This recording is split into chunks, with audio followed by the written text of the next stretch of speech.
ওকে, তো অধ্যায় 7-এর একটা টপিক হচ্ছে পয়জনের অনুপাত।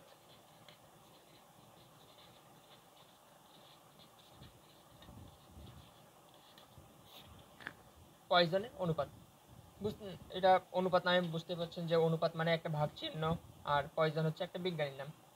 বিজ্ঞানীর নাম অনুসারে এই সূত্রটার নাম দেওয়া হয়েছে পয়জনের অনুপাত, যেটাকে সিগমা দ্বারা প্রকাশ করা হয়। ওকে, সিগমা তো আমরা সবাই চিনি, রাইট? এখন অনুপাতটা হচ্ছে এরকম অনেকটা, যে স্থিতিস্থাপক সীমার মধ্যে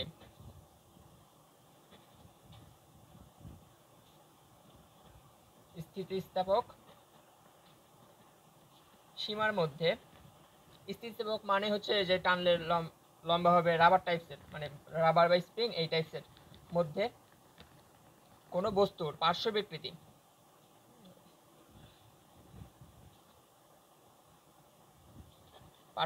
মানে আমরা যখন একটা স্প্রিংকে টান দিই তখন সে পাশ থেকে কিন্তু সংকুচিত হয়, এটা হচ্ছে একটা রকমের বিকৃতি।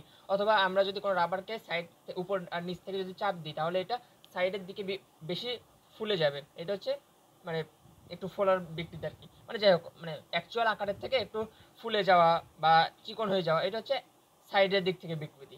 এবং দৈর্ঘ্য বিকৃতি,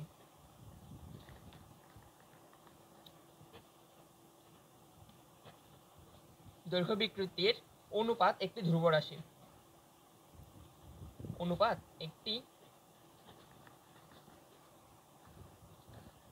ধ্রুব রাশি। ধ্রুব রাশি মানে হচ্ছে কনস্ট্যান্ট, অনুপাত মানে হচ্ছে ভাগ চিহ্ন।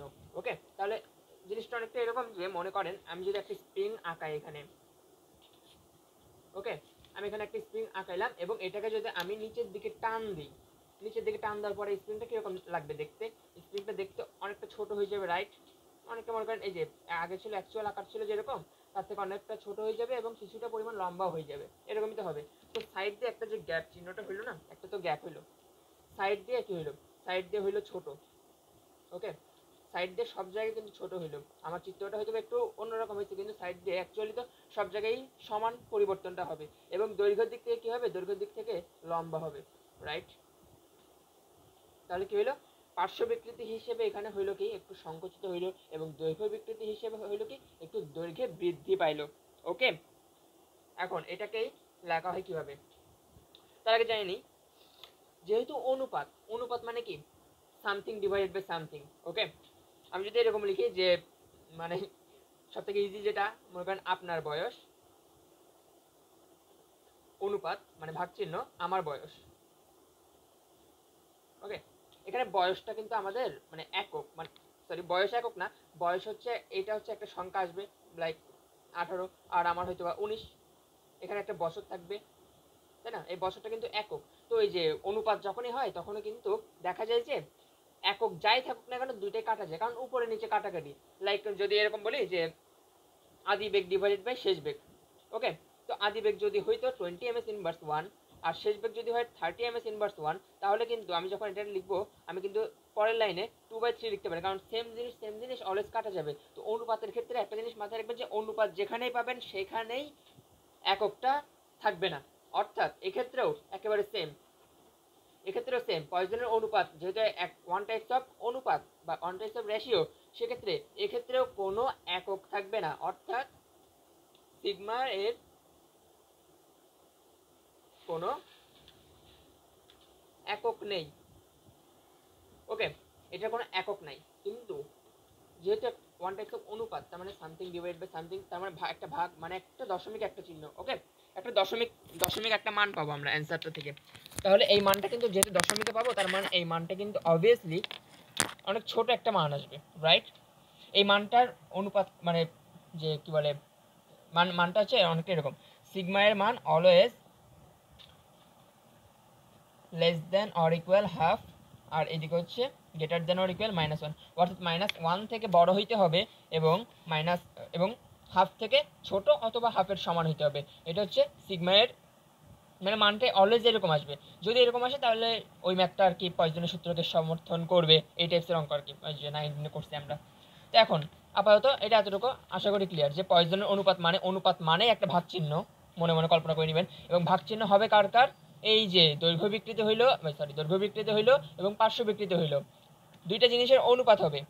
স্থিতিস্থাপক সীমা, স্থিতিস্থাপক সীমা মানে হচ্ছে যে জিনিসটাকে টানলে লম্বা হবে, সাইড দিয়ে মানে যে গোলু মোলু টাইপের, মানে যেটাই হোক আর কি, ওই যে কার্টুনে যেরকম থাকে আর কি, মানে যে কোনো একটা ক্যারেক্টারকে টানলে লম্বা হয়ে যায়, এই এরকম আর কি।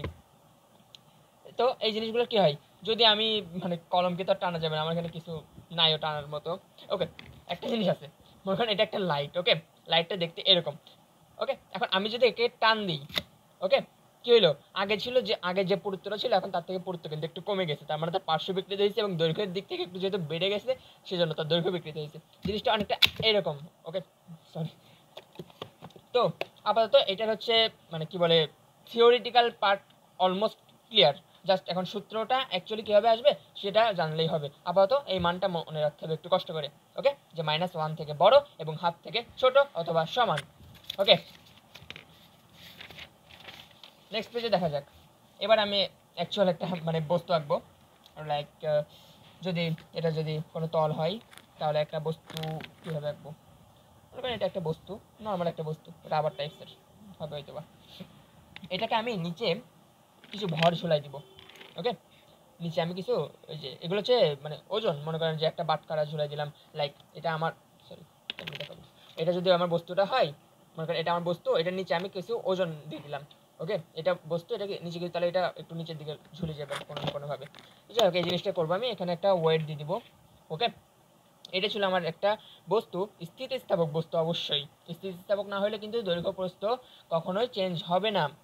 যেমন আমি যদি একটা লোহার রডকে টান দিই তাপ ছাড়া, এটা জীবনেও কিছু হবে না, উল্টো আমার হাতে ঝামেলা হয়ে যাবে। তো যাই হোক, কিছু একটা হবে আর কি। মনে করেন এটা হচ্ছে অ্যাকচুয়াল অবস্থায় নীল কালারটা। ওকে, অ্যাকচুয়ালি এই কালারটা আছে এবং এটার দৈর্ঘ্যটা হচ্ছে এল লেন্থ। ওকে, প্রস্থ নিয়ে আপাতত লাগে না, কেন জানি না। তো যাই হোক, এরপরে হবে কি, আমি ওকে টান দিব না, টান দিলে জিনিসটা অনেকটা এরকম হয়ে যাবে। কিন্তু আমি যখনই একে টান দিব, ওয়েট এ মিনিট, টান দিলে এই বস্তুর একটু কিছুটা কিন্তু সংকুচিত হবে। আমি মনে করলাম জিনিসটা এতটুকু পরিমাণে সংকুচিত হইলো, মানে আগে ছিল নীল দাগ এরিয়াতে, এখন চলে আসছে গোলাপি দাগ এরিয়াতে, মানে কিছুটা পরিমাণ সংকুচিত হয়ে গেছে। এবং ইয়ে যে বাটখারা বা যেটা ছিল ওটা অ্যাজ ইউজুয়াল আছে আর কি এরকমই। তো এখানে এখন দেখা যায় কি কি পরিবর্তনটা আসলো, মানে চেঞ্জটা কি কি আসলো। এখানে চেঞ্জ আসলো কিছুটা পরিমাণ, ওই যে কি বলে এটাকে, ব্যাসার্ধ, ধরে নিই এটাকে ব্যাসার্ধ বলে, মানে পার্শ্ব বিকৃতি হিসেব করব এখন। পার্শ্ব মানে কতটুকু কি হয়েছে এটা কিন্তু ডেল দিয়ে প্রকাশ করতে হবে। এই যে ফিজিক্সে অনেক জায়গায় এই ডেল মানে বোঝায় হচ্ছে পার্থক্য, রাইট? লাইক আমি যদি বলি আপনার বয়স আর আমার বয়সের ভিতরে পার্থক্যটা কীরকম, সেটাকে আমি এভাবে লিখতে পারি, ডেল বয়স মানে বয়সের পার্থক্য। ওকে, তো যাই হোক, এটা ছিল ডেল চিহ্নটা। তো এখানে ডেল কতটুকু পরিমাণে পরিবর্তন হবে সেটাকে প্রকাশ করা হয় ডেল আর দিয়ে, মানে আর এর পরিবর্তন, এবং কতটুকু পরিমাণে বৃদ্ধি পাইলো বা কিছু একটা হইলো আর কি, এটাকে প্রকাশ করা হবে ডেল এল দিয়ে। ওকে, এতটুকু আশা করি ক্লিয়ার। এরপরে তাহলে এখানে কি কি হইলো, পার্শ্ব বিকৃতি কি হইলো দেখা যাক।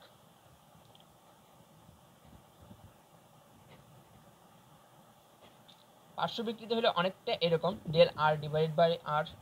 প্রথমে আর ছিল, মানে অ্যাকচুয়ালি আর ছিল, কেমনে দেখাবো, ওকে, অ্যাকচুয়ালি ছিল আর, অ্যাকচুয়ালি পরে হয়েছে ডেল আর। তো ভাগ করলে আমি একটা অনুপাত পাবো। প্রথম থেকে কিন্তু আমরা অনুপাত নিয়ে খেলাধুলা করতেছি। এরপরে দৈর্ঘ্য বিকৃতি, দৈর্ঘ্য বিকৃতিটাও সেম, ডেল আর del L by actual L. Okay, এখন আমি পার্শ্ব বিকৃতি পাই গেলাম, দৈর্ঘ্য বিকৃতি পাই গেলাম। আমি ইজিলি এখন পয়সনের অনুপাত ইউজ করে সিগমার মান বাইর করতে পারবো, আশা করি পারবো। তো কীরকম ছিল মনে করেন, এই তো এখানে আছে, স্থিতিস্থাপক সীমার মধ্যে কোনো বস্তুর পার্শ্ব বিকৃতি এবং দৈর্ঘ্য বিকৃতির অনুপাত একটি ধ্রুব রাশি। ওকে, একটা জিনিস মাথায় রাখবেন, ফিজিক্সের ক্ষেত্রে যে কোনো ম্যাথ উল্টা দিক থেকে করলে অনেক ইজিলি সলভ হবে, এবং হায়ার ম্যাথের ক্ষেত্রে যে কোনো ম্যাথ প্রথম থেকে সলভ করলে ইজিলি সলভ হবে। যেমন এইটার ক্ষেত্রে আমরা বাইর করবো কার মান, সিগমা। ওকে, আমরা সিগমা বাইর করবো, মানে পয়সনের অনুপাতটা কত বাইর করবো। এখন ফিজিক্সের ক্ষেত্রে শেষ থেকে শুরুর দিকে এবং হায়ার ম্যাথের ক্ষেত্রে শুরু থেকে শেষের দিকে। ওকে, তো আমি দেখি আমরা এখন কী করবো। শেষ থেকে আসবে একটা ধ্রুব রাশি। ওকে, ঠিক আছে, আমার উত্তরটা একটা ধ্রুব রাশি আসবে, আমাকে এই অংশটা সেটা নির্দেশ করে দিচ্ছি যে একটা ধ্রুব রাশি আসবে আমার। এর আগে কি আছে, এর আগে লেখা আছে অনুপাত। এই যে অনুপাত মানেই কিন্তু ভাগ চিহ্ন একটা, রাইট? তো অনুপাত মানে আমি একটা ভাগ চিহ্ন দিলাম। ওকে, অনুপাত মানে ভাগ চিহ্ন, এতটুকু শেষ। এবং দেখা যাক কার কার অনুপাত। ওকে, কার কার অনুপাত? এই যে দৈর্ঘ্য বিকৃতির অনুপাত এবং পার্শ্ব বিকৃতি। তাহলে দৈর্ঘ্য বিকৃতিটা আগে আছে, আমি মানে শেষ থেকে আগে আছে, একে আমি শেষ থেকে আগে লিখবো যে দৈর্ঘ্য বিকৃতি। আর উপরে লিখবো কি, এই যে প্রথমে ছিল পার্শ্ব বিকৃতি, তো পার্শ্ব বিকৃতিকে উপরে লিখবো। ওকে, তাহলেই আমি একটা মান পাবো। মানটা আসবে এরকম, এই যে এখান থেকে যে মানগুলো পাইলাম এগুলো ড্রপ করে দিব, del R divided by R, del L divided by L. তাহলে এটাকে মানে কোনাকুনি গুণ করলে কোনো না কোনোভাবে এরকম একটা মান চলে আসবে। এটাকে আমি আর দেখাইলাম না কারণ আমার খাতায় জায়গা নাই। ওকে, তাহলে সিগমার মান হচ্ছে এইটা, এবং এইটা একটা সূত্র, যে সূত্রটা ইউজ করে ফিজিক্সের অধ্যায় 7 থেকে যদি কোনো প্রশ্ন আসে তাহলে কোনো সৃজনশীলের গতে এই টপিক থেকে প্রশ্ন আসে, যদি টিচারের আমাদেরকে পাস করানোর ইচ্ছা থাকে। মানে এই ম্যাথগুলো নর্মালি পাস করানোর জন্য দেয় গতে। ওকে, মানে সিকিউ সি নাম্বারে। তো একটা ওভারভিউ দিই। ওকে, প্রথমে ছিল পয়সনের অনুপাত নামের কিছু একটা ছিল প্রথমে। ওকে, স্থিতিস্থাপক সীমার মধ্যে কোনো বস্তুর পার্শ্ব বিকৃতি এবং দৈর্ঘ্য বিকৃতির অনুপাত একটি ধ্রুব রাশি। ওকে, গেল, কিছু বুঝি নেই, যাই হোক। স্থিতিস্থাপক সীমা মানে কি? রাবার, রাবারকে টানলে লম্বা হবে, চাপ দিলে ছোট হবে। ওকে, গেল। এরপরে এটা তাহলে চাপ দিলে ছোট হবে কিন্তু সাইড দিকে কিন্তু বড় হয়ে যাবে। আর দৈর্ঘ্যর ক্ষেত্রে দৈর্ঘ্য বিকৃতি তখনই হবে আমি টান দিলে লম্বা হবে বা চাপ দিলে খাটো হবে, এরকম না? একটা রাবার, একে কোনোভাবে টান দেওয়া যাচ্ছে না, আমি এখন টান দিতে পারবো না, কোনোভাবেই সম্ভব না এটাকে টান দেওয়া, কারণ এটা পিওর স্থিতিস্থাপক না আর কি। তো যাই হোক, এটা আশা করি বুঝতে পারছি। তো এরপরে কি, পয়সনের অনুপাতকে সিগমা দ্বারা প্রকাশ করা হয়, যার মান অলওয়েজ আপনি অ্যান্সারে পাবেন এরকম যে -1 থেকে বড় অথবা ইকুয়াল, অথবা হাফ থেকে ছোট অথবা ইকুয়াল। তো যাই হোক, এরপরে এটারই এক্সপ্লেইনটা অনেক এখানে, যে আমি একটা বস্তু রাখছিলাম, যে বস্তুটাকে আমি টান দিলাম, এটা একটু কিছুটা লম্বা হইলো, কতটুকু পরিমাণ লম্বা হইলো এই অংশটা। আচ্ছা, এই অংশটা যদি বুঝতে না পারেন যে ডেল এল বাই এল কেন লিখলাম দৈর্ঘ্য বিকৃতি, এটা বুঝাইতে হইলে আপনাকে ফিজিক্সের প্রথম পত্রের প্রথম অধ্যায়টা পড়তে হবে। ওইখানে ছিল এই বেসিকটা, যে কি জন্য মানে বিকৃতিটা কেন এইভাবেই হিসাব করা হয়। তো যাই হোক, আপাতত মুখস্থ করলে হবে যে বিকৃতি কেন। তো যাই হোক, পার্শ্ব বিকৃতি, দৈর্ঘ্য বিকৃতি। ওকে, পাইলাম। এরপরে ছিল সিগমার মান আমি বাইর করবো আমাকে প্রয়োজনের মতো। ফিজিক্সের ক্ষেত্রে শেষ থেকে শুরুর দিকে আসবো। শেষে কি ছিল? একটা ধ্রুব রাশি, মানে অ্যান্সারটা একটা ধ্রুব রাশি আসবে। তার আগে ছিল অনুপাত, দিলাম একটা অনুপাতের দাগ। তার আগে ছিল দৈর্ঘ্য বিকৃতি, দিলাম একটা দৈর্ঘ্য বিকৃতি। তার আগে ছিল পার্শ্ব বিকৃতি, লিখছি আমি পার্শ্ব বিকৃতি। ওকে, আমি দেখে দেখে লিখছি, আমি কিছু মুখস্থ করি নাই। তো যাই হোক, এরপর এখান থেকে মানগুলো জাস্ট এখানে ড্রপ করে দিছি। ওকে, ড্রপ করে দেওয়ার পরে এরকম সুন্দর একটা মান চলে আসছে। আমাকে প্রশ্নে দেওয়া থাকবে এই মানগুলা, বা কোনো না কোনোভাবে আপনি বাইর করতে পারবেন। তারপরে সিগমার একটা মান চলে আসবে, সিগমার মানটা অলওয়েজ -1 থেকে বড় অথবা ইকুয়াল এবং হাফ থেকে ছোট অথবা ইকুয়াল হতে বাধ্য। যদি না হয় তাহলে সেটা হয় পিওর স্থিতিস্থাপক ছিল না, অথবা সেটা যদি পিওর স্থিতিস্থাপক হয় তাহলে সেক্ষেত্রে পয়সনের অনুপাতকে সমর্থন করে না। ওকে,